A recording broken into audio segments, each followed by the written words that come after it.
Welcome everybody. This is Paloma Health. We have a mini Q&A today with myself and Mary Shomon. Just a little introduction. We are Paloma Health. We are an online medical practice that specializes and focuses on the treatment of hypothyroidism. We provide all virtual care, and something that's going on right now in the industry with NDT medication that Mary is going to give us more insight. So without further ado, Mary, why don't you go ahead and introduce yourself? Thanks, Alex. I'm Mary Shomon, and I have been a patient advocate in the thyroid area for, going on almost a quarter century at this point, making me feel old. And since my earliest days, I have been an advocate for thyroid patients to always have access to whichever medication works best and safely for them. And that includes natural desiccated thyroid, or NDT. And we've gone through several episodes in the past, over the last 15 years, with the FDA doing various sorts of crackdowns and efforts to sort of push NDT out of the mix of options available for patients. And as Alex mentioned, we're going through another big shift in the availability of natural desiccated thyroid. And so that's what we're here to talk about today, is what's happening with NDT and what it means for you as a thyroid patient. We will provide all of the resources and everything at the end of the event, but today we're just going to kind of go through and give you kind of a clear picture of what's going on. Just a disclaimer, things are changing on a day-by-day basis. So, what may be news today may be a little bit different. So we will do our best to kind of update you guys as much as possible. But Mary, kind of what exactly is happening right now with natural desiccated thyroid drugs in the industry and with the FDA? Well, the big news is that natural thyroid drugs, natural desiccated thyroid drugs, and many people would be aware of Armour thyroid, NP thyroid, and two other drugs that have been more difficult to get in recent months is WP thyroid and Nature thyroid. But these are all natural desiccated thyroid drugs made from the thyroid glands of pigs.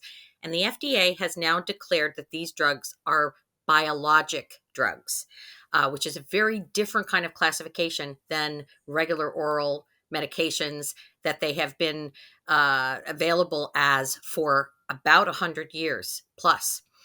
So what they're saying now is that any NDT drug that's manufactured, marketed, and sold by the drug companies is going to need to go through a special approvals process with the FDA. It's called the Biologics License Approval, or applications. By BLA is what the abbreviation is.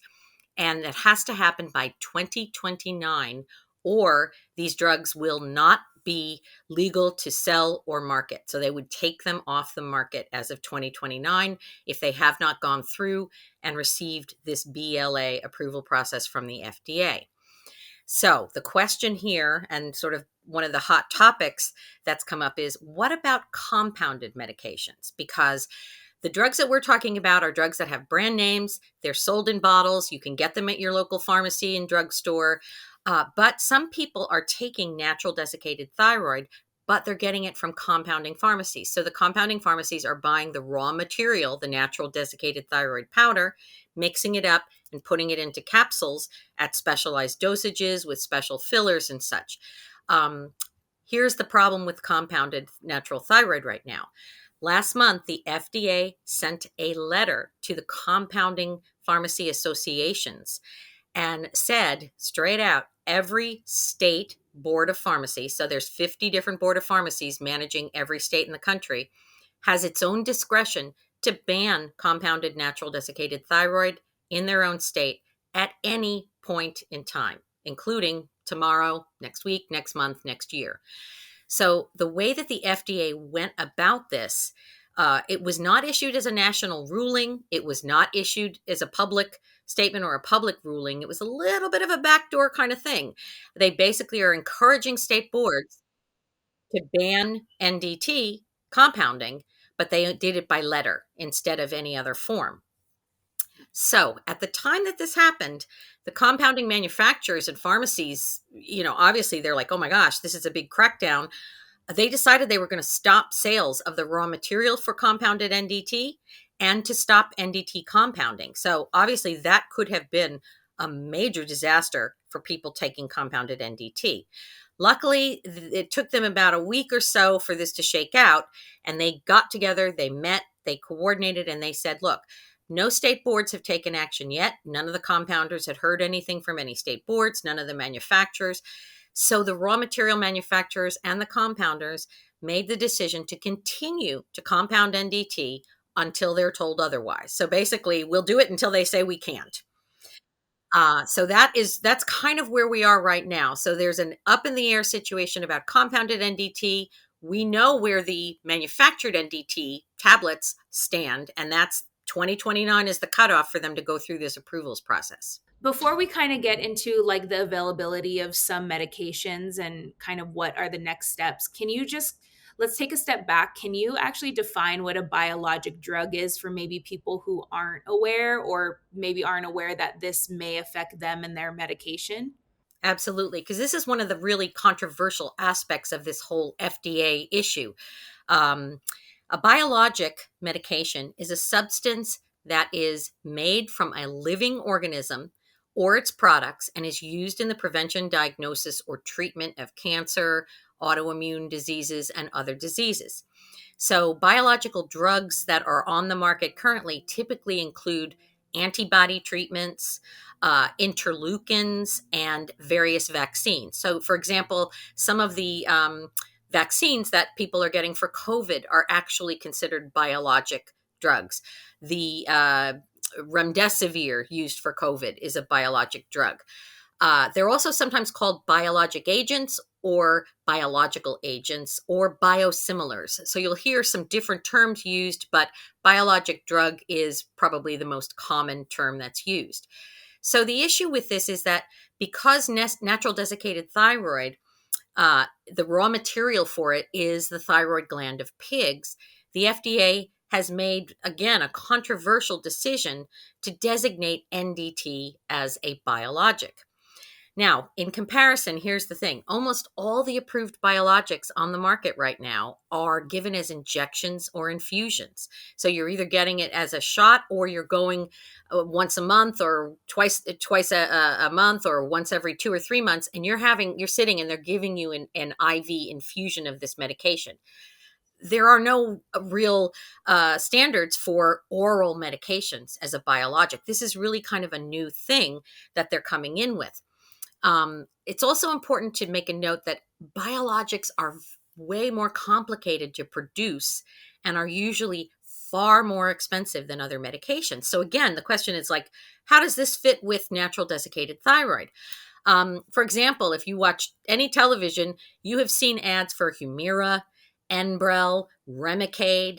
They're very heavily marketed. Why? Because they're extremely expensive drugs and they're used to treat autoimmune diseases like rheumatoid arthritis. So let me just give you an idea of what the typical biologic drugs cost. The average cash price for Humira is $5,500 a month, okay, or $66,000 a year. If you're on Remicade, $4,000 to $7,000 a dose, or $24,000 to $42,000 a year if you take it every 8 weeks, which is a typical dosage program. And then Enbrel is the big daddy. Average retail price of $8,000 a month for Enbrel, or $96,000 a year. Now, obviously, with insurance and copays, these prices come down somewhat, but not as much as you would think. Because if you're paying a $30 copay for a drug that retails for $80 or $90, imagine what kind of copays they're charging for these very unusual and specialized drugs that are in the biologics category. I was going to say, so is it safe to say then that this change that the FDA is making could affect medication costs for patients? Well, it's very possible because if a company is going to go through the process to get biologics approval, and be able to meet the FDA standards for biologics approval, it's very possible that that cost is going to need to be recouped through pricing of the products. How much, we don't know. Another comparative example, which might be maybe perhaps a little bit more consistent with the thyroid end, is a drug called Lantus, which is a biologic, long-lasting form of insulin that's used to treat type 1 diabetes. Again, this is an injectable form of insulin. Lantus typically costs 200 to about $850 or $900 a month, depending on how much a dosage you're taking. Somebody that needs very little insulin during the day is going to be on a lower end of that, but someone who needs a decent amount of insulin, as most type 1 diabetics do, is going to be close to $800, $900 a month retail price for the Lantus. Now, some of the NDT manufacturers don't agree with the biologics designation, as you can imagine, because it's not quite making sense. Why would we take a drug that's been on the market for over 100 years and all of a sudden declare that it has to go through this extremely expensive process and declare it to be a biologic when people have been safely using it for a century? Your guess is as good as mine. There are some theories as to why the FDA made this decision. We'll leave it up to circumstance to see how it all plays out. But you should know that AbbVie, which is the company that makes Armour Thyroid, the natural desiccated thyroid, is not opposing this biologics request. They have already actually started the process of getting biologics approval for Armour. The other companies are much smaller, and it's going to be much more of a financial burden and difficulty for them to go through the process. So we don't know if they will. So it does leave the possibility that AbbVie's Armour Thyroid may be the only natural desiccated thyroid available on the market after the biologics approval process is complete.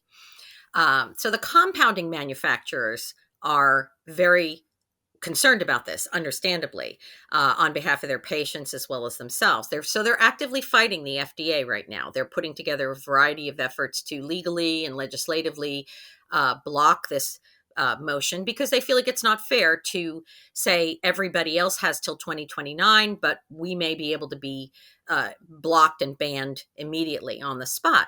So the FDA also has a more widespread crackdown going on compounded drugs in general. Those of you who take bioidentical hormones or use other compounded drugs probably are already aware of this. And the word on the street is that NDT is a test case for the FDA's increasing crackdown on the entire compounding industry. So they're going to wait and see, because it's a smaller market perhaps than people taking bioidentical hormones. So they're like, let's see what we can get away with, maybe. It's hard to say. We don't know. Right. So I'm glad you touched on that with Armour and, for example, other medications like MP thyroid. A lot of people take. What kind of, what can they do if their state ends up taking action against compounded natural thyroid medications? Like, what are the next steps for people to take? And, obviously there's concern because it could, flag medication costs and just access in general. But like, what are some actions they can do to help potentially prevent this happening, or just, I guess you can say, help not affect them directly? Sure. Well, I mean, for those of you who aren't on compounded thyroid, I mean, right now we don't have to be too concerned because the Armour and the NP thyroid are both readily available. But if you are somebody who has found that compounded thyroid really is the best, NDT is the best product for you, is the best medication for you, you should be aware of what's going on and to some extent concerned, because right now at any point, your state board of pharmacy could announce that they are banning compounded NDT. They have the option to do that at any point in time. And it's not likely you're going to hear about it until after the action is taken. So my recommendation is that at least start out by talking to your doctor and developing some sort of contingency plan, so that you're not surprised by any sudden developments in the availability of your medication. Because with this sort of hanging over our heads, at any moment in any particular state, there could be an announcement that this is it. We've decided it. And it will really not be something that you're going to be able to change, because the State Board of Pharmacies operate somewhat independently, and can do what they decide is in the best interest of their citizens of their state. If your state is one of those states that does make a decision to do this, and we expect that some of them will, and some of it may be sooner rather than later, You do have options. And again, this is where talking to your doctor and having a contingency plan comes into play. If your state decides to ban compounded natural thyroid, you could potentially switch to a manufactured natural thyroid drug like Armor or NP thyroid. You could switch to a combination of manufactured synthetic drugs like T4 or levothyroxine. Those drugs would be like Synthroid, Unithroid, Tirosint, plus a T3 drug. The brand name is Cytomel, or you can get generic liothyronine. Some patients may also find that they would do best by switching to a combination synthetic that is coming from a compounding pharmacy. The compounders are not under attack right now for synthetic T4, T3 combination drugs. It could become a target again as they're going after all the compounding, but right now it appears to be safe, at least in the near term. So that would be another option too. Which one of these options is going to be best for you is something that you're going to need to work out with your doctor, and ideally have it in place as an action plan in the event that things take place in your state that make it difficult or impossible for you to get your medication. Just to kind of wrap things up, what else should they know as far as, you talked about a contingency plan with their doctors and maybe looking into other medication options that could work well for them. What are some other things that they should know?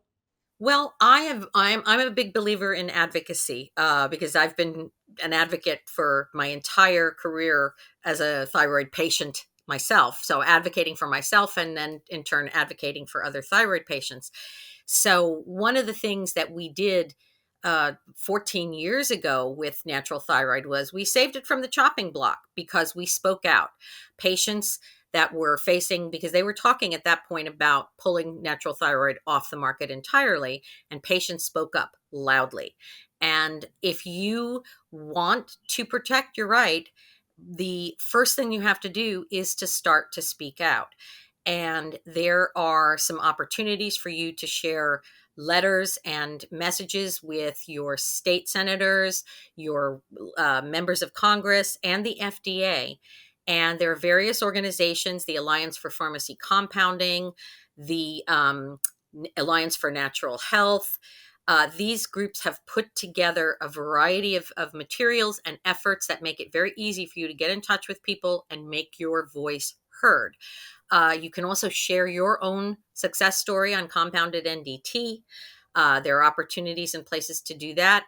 And we have all of the links to the FDA's letter to the Compounding Association, the various efforts, and the Protect Natural Thyroid Coalition that has been formed to provide you with all the different resources that you need to understand the issue better and to take action.